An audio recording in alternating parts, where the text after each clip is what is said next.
Why are we having this meeting? I don't know. We have it this morning. Good afternoon, everybody. And today we're having a meeting to discuss the fact of carbon monoxide and why we need a carbon monoxide detector to protect from the poisoning. Yes. What's carbon monoxide poisoning? Well, I'm glad you asked. Carbon monoxide poisoning is when you inhale carbon monoxide from a leak. A carbon monoxide takes the place of oxygen in your blood, and you begin to suffocate on a cellular level. You begin to get dizzy, lightheaded, nauseous, and a high concentration of carbon monoxide can actually kill somebody within 5 minutes of inhaling.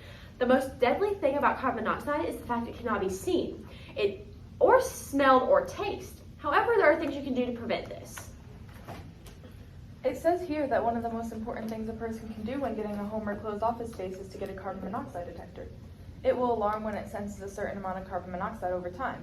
And the most common type of detector for a home is a battery detector.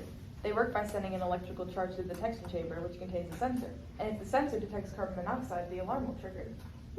Yeah, I have one in my home. Getting a carbon monoxide detector is pretty simple and relatively cheap.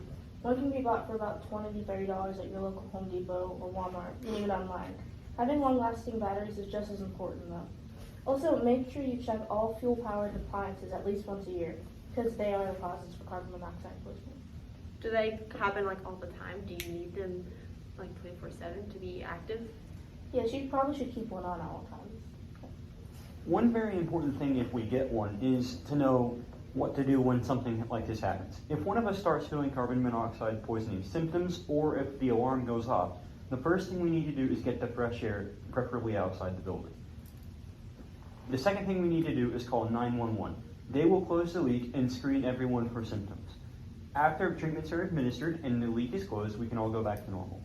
So I'm gathering that carbon monoxide detectors are very important because it can help prevent a dangerous situation. And also, carbon monoxide is difficult to detect and very deadly.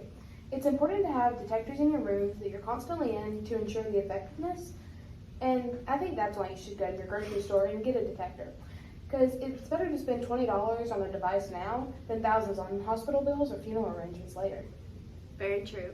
So I'm glad we had this meeting today, and from what I've gathered, y'all have done some research about it as well. So all those in favor of getting carbon monoxide detectors for our office say aye. Aye. All right, meeting adjourned. That was actually pretty good. Yeah. Okay, are y'all done? Are we done for